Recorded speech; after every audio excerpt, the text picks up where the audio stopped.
The one thing that coming out did that I didn't realize,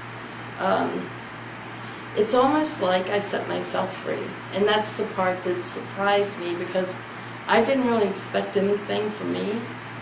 You know, I just really wanted to do it because I wanted everyone to understand that, you know, you don't always know who you're loving. And I felt like I was not being honest in some strange way. And I wanted people just to understand. And, but it was like this huge weight just lifted off of me.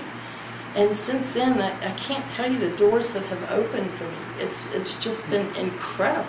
After graduating high school that summer, I knew, and I had to tell everyone. So the first 2 people I told were actually ex-girlfriends. I thought it would be awkward. It was, you know, I thought it would be the most insane, scary, all of the above you can imagine, you know, sharing this moment. But it actually felt great to finally let them know. It took maybe about 10 minutes of beating around the bush, as you may say, and telling someone this information. But yeah, I told them, and it's funny, they both said, "Oh, I knew that."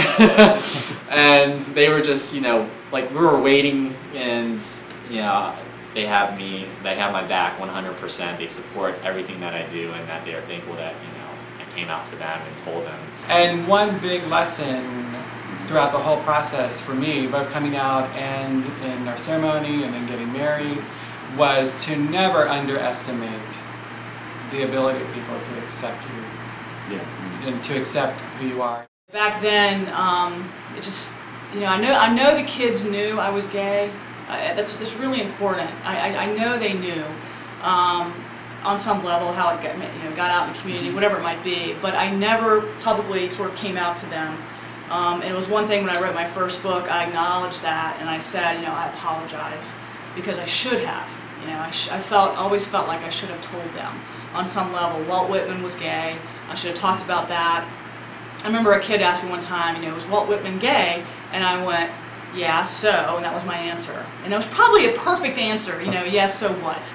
But he was trying to, I think, open up to have that conversation and sort of figure me out, and so I just squelched it, and I never really came out to my kids. And so I apologized. My first book came out, and I said to the 1,000 kids that I taught in Henrico County, I completely apologize to you, because I should have had this conversation I'm having with you right now with them then, because I could have helped kids. I actually attempted suicide in my 40s because I just couldn't continue that box. The universe does listen, you know. And what happened was her car had burned up on the highway, and she didn't get home until like 2 in the morning, which is when I had emailed her. And I knew she'd be asleep, or thought she would, and I thought she would wake up and just have the email. And so when I emailed her, it was like 2 minutes later she calls. And I just was like, what? And I was actually angry with her. And she said, you do realize you're just gay? And I said, yeah, I know. And, you know, the whole Satan thing and family thing, and she just talked me through it. And then I decided, you know, once you tell one person, you can't stay in that. It then became, you know, it's almost like you can deny it until you tell somebody, and then that's your truth, and then you're living a lie. What it all boiled down to is my father said, well, you can't change who you are, and you are who you are, and that's that. This gets interesting. Okay.